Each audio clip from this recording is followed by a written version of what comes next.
इथे आपले गुलाबजाम रेडी आहे। मस्त याच्यामध्ये पाक मुरलेला आहे आणि हे ना खूप टेस्टी लागतात। तुम्ही जरूर ट्राय करून बघा। चला आपण याची रेसिपी बघूया। इथे मी खवा घेतलेला आहे। आता याला आहे ना आपल्याला पहिले चांगलं मॅश करून घ्यायचं असं हाताने।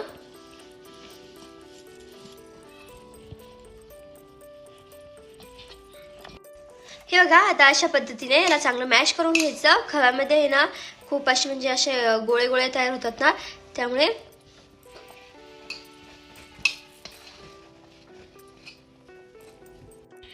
आता यामध्ये मी मैदा टाकते। इथे मी 2-3 चम्मच मैदा टाकणार आहे। हा 1 वाटी खवा आहे, त्यामध्ये आपल्याला 1-2 चम्मच इथे आपल्याला मैदा टाकायचा आहे।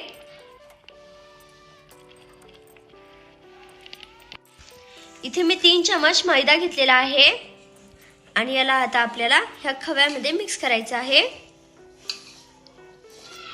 मैदा जास्त पण नाही टाकायचा। जास्त मैदा टाकला की मैद्याची खूप जास्त अशी टेस्ट लागते, त्यामुळे मैदा थोडा कमी टाकायचा। आपल्याला फक्त याला बाइंडिंग घ्यायला मैदा टाकायचा आहे, त्यामुळे इथे मी 3 चम्मचच मैदा घेतलेला आहे। खवा खूप असं मऊसर असतो ना, त्याला थोडीशी बाइंडिंग घ्यायला म्हणजे आपल्याला मैदा टाकायचा आहे। आता खव्याला मी चांगलं मैद्यामध्ये मिक्स केलेला आहे आणि याचा असा डो बनवून घेतलेला आहे। आता आपण याचे गुलाबजाम तयार करून घेऊया।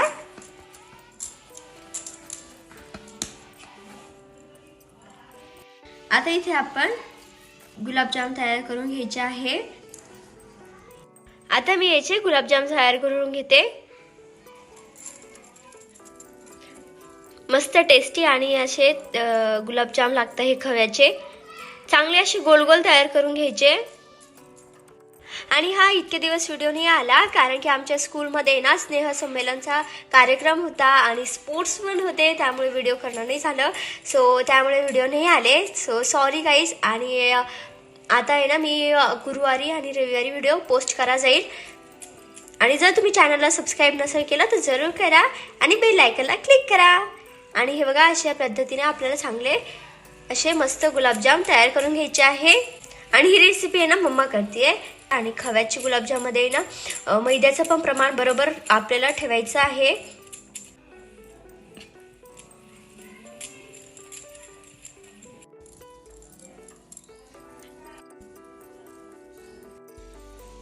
इथे आपले सगळे गुलाबजाम रेडी आहे। आता याला आपण फ्राय करून घेऊया। इथे मी तेल चांगलं गरम करून घेतलेलं आहे। आता यामध्ये आपण गुलाबजाम टाकूया। आता ते मी ना गुलाबजाम काढून घेतलेले आहे। आता अशाच पद्धतीने आपल्याला सगळे गुलाबजाम चांगले फ्राय करून घ्यायचे। तेल जास्त कडकडीत पण गरम नाही करायचं, ते आतपर्यंत चांगले फ्राय झाले पाहिजे। नाही तर मग ना तेल जास्त गरम असतं ना तर ते लगेच करपून जातात आणि आतपर्यंत चांगले फ्राय होत नाही। त्यामुळे ते चांगलं असं कडकडीत गरम नका करू।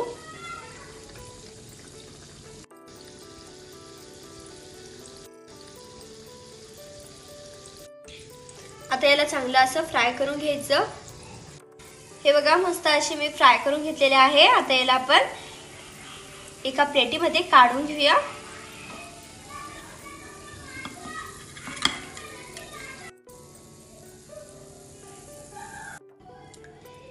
आता ते मी ना गुलाबजाम काढून घेतलेले आहे। आता अशाच पद्धतीने आपल्याला सगळे गुलाबजाम चांगले फ्राय करून घ्यायचे। तेल जास्त कडकडीत पण गरम नाही करायचं, ते आतपर्यंत चांगले फ्राय झाले पाहिजे। नाही तर मग ना तेल जास्त गरम असतं ना तर ते लगेच करपून जातात आणि आतपर्यंत चांगले फ्राय होत नाही। त्यामुळे ते चांगलं असं कडकडीत गरम नका करू। हे बघा मस्त फ्राय झालेले आहे गुलाबजाम। आता याला मी काढून घेते। आता इथे मी विलायची कुटून घेणार आहे। आपल्याला ही विलायची पाकामध्ये ऍड करायची आहे, त्यामुळे आता आपण पाक तयार करूया। मी सगळे गुलाबजाम चांगले फ्राय करून घेतलेले आहे आता पाकसाठी इथे मी 1 वाटी साखर घेतलेली आहे. त्यामध्ये आपण जी विलायची कुटून घेतली होती ती ऍड करायची आहे आणि पाणी 1 ग्लास इथे मी पाणी घेतलेलं आहे.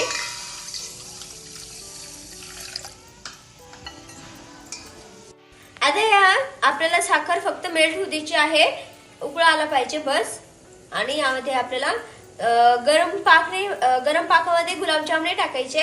पाक थोडा थंड झाला किंवा आपल्याला गुलाबजाम टाकायचे आहे यामध्ये. हे बघा इथे आपला पाक रेडी आहे. आता याला मी थंड होण्यासाठी ठेवून देते, मग यामध्ये आपण गुलाबजाम टाकूया. आणि आहे ना गरम पाकामध्ये गुलाबजाम नाही टाकायचे आणि आहे ना गरम गुलाबजाम असले तरी पाकामध्ये नाही टाकायचे, मग ते खूप असे चिकचिक होतात. तर आपण हे गुलाबजाम पण थंडे होतात आपलं जोपर्यंत पाक रेडी होते. हे बघा इथे आहे ना पाक थोडं थंड झालेलं आहे. यामध्ये मी गुलाबजाम टाकून घेतलेले आहे. आता याला आपण भिजू देऊया. हे बघा इथे आपले गुलाबजाम रेडी आहे आणि याला मी सर्व पण करून घेतलेला आहे. मस्त टेस्टी अशी गुलाबजाम रेडी आहे. आता याला हे बघा आणि खूप टेस्टी लागतं हे गुलाबजाम. सो तुम्ही जरूर एकदा ट्राय करून बघा. जर तुम्हाला आजचा हा व्हिडिओ आवडला लाईक शेअर कमेंट करायला विसरू नका. चॅनलला सबस्क्राईब करा, बेल आयकॉनला क्लिक करा. भेटूया पुढच्या व्हिडिओमध्ये. तोपर्यंत bye bye and take care.